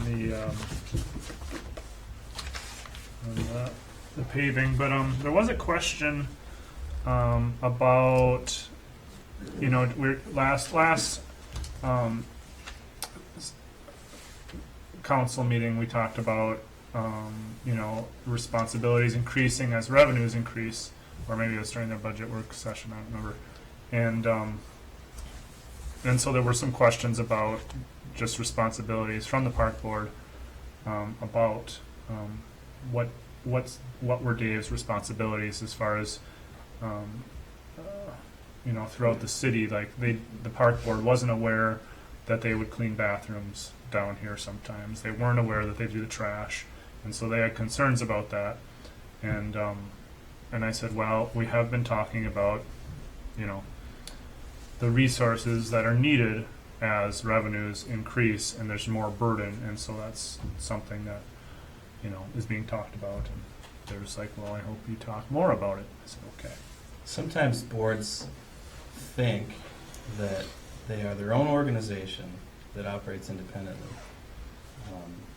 And sometimes there's statutory authority that may even allow them to do so. However, all of our staff work for you. They don't work for any of the boards, including Steve at the library, for instance, although that might be news to the library board. And it's because you see the bigger picture. You're the ones that are elected by the public. You're the ones that have the full responsibility for running the entirety of the city organization. So staff that staff the park board meetings and try to be responsive to what the park board wants also may have other duties because they work for the city. And you know, the result of a park board or a library board or a utilities commission or any of our boards that think that they should have the complete control of their staff is that suddenly things don't work as efficiently because we're too small to separate ourselves even further. And of course, none of these boards really want to have the responsibility for doing their own finances or doing their own personnel or doing any of their own budgeting or any of that stuff. And Dave talked about that, and kind of, I think he tried to explain kind of why, you know, things are done the way they are. And it wasn't, I don't think it was hypercritical, but it was more questioning, just like what's going on, and just, you know, with the seasonal change of things, how things kind of get stretched out a little bit more. And so I think that's why it was brought up, and it was something they observed and weren't. They weren't aware of, you know. They don't necessarily need to be. I don't think that boards necessarily need to think about staffing at that level. They should think about service, and they should think about the level of service they want to see provided in their area, and they should think about that. If they focus a lot of time on, you know, we want these persons to spend these hours doing these things, it just doesn't work as well. Yeah, no, I think that was just their concern about the level of service if the area of coverage was much greater. And I don't think they've heard complaints or anything, but it's just like, oh, I didn't know this is how it worked, and so. A lot of new board members. Yeah. I remember being on the board and learning all of that, you know, unaware that the reach was this far out. But so now I know there's lots of new board members, so lots to learn about as you go. And those guys do work really hard, and they are stretched pretty far in the busy season. But I think there's a recognition of that. Absolutely. I think that was the only thing I wrote down there. Okay. No, nothing else? Anton? No, I don't have anything. Tracy? I went to a North Shore management board meeting. And we will be needing to adopt that updated plan management, online management that they've been working on for most of the year. It shouldn't be anything too changed because that wasn't really the point of it. So we'll see that coming along. There is an option that they may come and do a presentation. Hopefully we could maybe like have a joint city-county so he doesn't have to come multiple times if we want that, or we can just adopt it. It is. We can talk about it later. Some interesting things. One of their projects is within this group is to work on that Hovland dock renovation. That's planned or salvage, or hope we can still have it. And I heard a very interesting tale on that, which I won't go into, but they had several informational meetings for people to come and find out what the real plan was. And the long and the short of it is the usual game of how I heard what's really happening actually was wrong, but it did draw a large crowd, which then gave them the opportunity to actually tell them what they What really actually was planned to gonna do. Right. And then they're like, oh, I guess we kind of like that. So all's well that ends well on that. They're also going to work on some interactive maps for all the wayside rests. They're going to start that in October, which kind of be helpful for people maybe coming here for another way to find out where you are and what you're doing. And then another interesting project is the Glen Sheen Mansion is reaching out with some other groups, and I'm trying to read my own chicken scratch here, to take the Glen Sheen, some property, I believe, right across the street. Couldn't quite get the feel for that. Anyways, a trail system and a creek that works up the hillside there, Mm-hmm. and put all together and link it to the Superior Hiking Trail. That's pretty cool. And then they're also use it as an information kiosk to talk about all the land and the fact that why can't I think of his name now? Not Turnblad. That's guy. Glen Sheen's original owner. He was instrumental because, of course, he owned all that land at Two Harbors. So that'll be part of it is like a little history kiosk information center talking about all of his influence in all of this land and the park systems and the whole deal. Airbnb. Yeah, really. And then link up. So that's kind of a neat project coming through in Duluth. The state of Minnesota is going to have their first ever multi-day conference in Two Harbors. All of us could certainly participate. They've never done this before. Little learning project. I'll just pass around the postcard. You could go online and take a look. You would need to sign up for this. There is no cost to it. So that's October 5th and 6th. So a conference there. What else? You might see me. You're going to Yeah, go? you're going- Presentation. You're going to give a presentation? Yeah, they wanted me to talk about this is Lake Superior Coastal Program. Mm-hmm. And they gave us money to help with the harbor park design and construction, and they want to have me talk about it. Hopefully for 5 minutes. So yeah, so it's their first ever doing this. So they got some, I believe, federal money toward this from their group. Pretty cool. And maybe you guys have already heard this as well, but the Gitche-Gamma Trail, the initial numbers for this year, they look at maybe up 400 riders. Thought that was pretty good. Because of For they last put year. out their little monitoring things? Yep. And all their tracking. They've got a more sophisticated way of how they alter all that, but I just wrote notes down to the final number. They don't have it all ready yet to put out there, but that was their initial thought on that. We'll have a meeting again in December. And if any of you would like to, they need additional people to join their board on the Governor's Council of the Lake Superior Coastal Program. If anyone's interested, I believe you can find this online, or I suppose I could make copies, or you can make whatever, if someone would like to apply. Hopefully it's not The 400 passed. was, what was that between? Pardon me? Must have just been at their monitoring spots. I don't know where they monitored, but they'll put a report out. They always do every year. Oh, for the bike To thing. show you- Yeah, to they show- they just weren't ready with the final numbers yet. I think that was it. Cool. My Hovland story was quite entertaining, but I won't go there right now. Great. All right, so I only have a few things. I went to the CCLEP meeting, and the CCLEP meeting, they're planning this energy efficiency, not a workshop, but it's a one-day kind of like expo, if you will. That's on October 1st, I believe. So that's something that would be really good to stop in and see. It's going to happen all day long. They got great people coming to present, and it should be really interesting. We're also just continuing to work on different concepts to make alternative energy easier in the community, which is great. There's another arts economy conversation that I had where they're talking about trying to apply for a federal grant for placemaking, like to work on getting resources in town so that we can continue to promote the art resources that we currently have and to make them better. So such as public art. How do people find the public art? How do we, advertise that? How do we make sure that that's well known in the region? More of a marketing?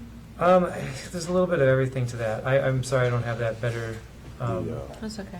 I don't have that better organized, but that conversation is continuing, and we have one more arts economy like brainstorming meeting that we're going to have with this consultant that the Art Colony has funded, which I'll be attending. They've been incredibly helpful. So I'll give you a full report after that one. That woman who's been here before with all the numbers? Yeah, Kind of Sharon name. Rodning Bash is her name. I guess to segue on that, or just a little bit on that, was that Amy was at the EDA meeting yesterday, Amy Okay. Demmer. And the EDA agreed to partner with their request from the steering committee for the arts and culture economy, That's this. leveraging creativity. Yeah, that the Cook County Cultural Plan. And so the EDA has agreed to help with administrative and other things to help move those projects along in the different areas that they're talking about. So anyway. Yeah, that actually helps significantly in explaining what the arts economy, what they're working towards. One of the things that they're going to want from the city, which I think is a really good idea, is for us to brainstorm and put together an arts commission of some sort, whether that be a public arts commission through the city or to sponsor an arts commission that is put together privately. So that's something we should think about in the future, and will probably come up several times in the comprehensive planning. I received some emails and concerns from residents about worker housing, or just like the state of rentals in Marais. This is not something we can really do anything about, but it is something I think it's timely as we're working on continuing to develop housing things, that the state of a lot of the housing that people live in when they work here is really terrible. Okay, So that's so you just- meant literally, like the shape Condition? of it, or Yeah, condition like the of it. actual Okay. physical condition of Mhm. it. Then the last thing I have is just a question to you guys. Should we offer to move the bike fix-it station from in front of this spot here to the new Visit Cook County Center? Should we offer to move that stuff or not? I mean, it just seems like it's not getting used a lot here. And Have maybe you more. asked them if they want it? I asked them and they said they would take it. And they Oh. put it up front. But I told them that I would ask you guys because you guys would probably be the ones that would have to help me approve it. The So city bought it. it was given to grant the funded. city through the moving matters stuff. Would it be better in one of the park locations, not attached to a building that could potentially be of a different use at some point? Or would that really matter? That's a good question. I mean, well, just think about it. Think about it. If you think of a better place to put it, then we can. I'll probably bring it up next week or at our next meeting too, and then we can decide if we want to move it or where we're going to put it. The only stipulation is that I think it has to be under cover. Like they're built really tough and they're supposed to be able to handle outdoor conditions. Mhm. But I think that if they were, getting rained on every single time it rained and snowed on, it just would shorten their life. Sure. So that would be the only stipulation for that. So that's all I have. Anything else, you guys? All right, this meeting is adjourned. Thank you for sticking here with me. Thanks, Chris. Have a good night. You were very helpful. Thank you. Bye.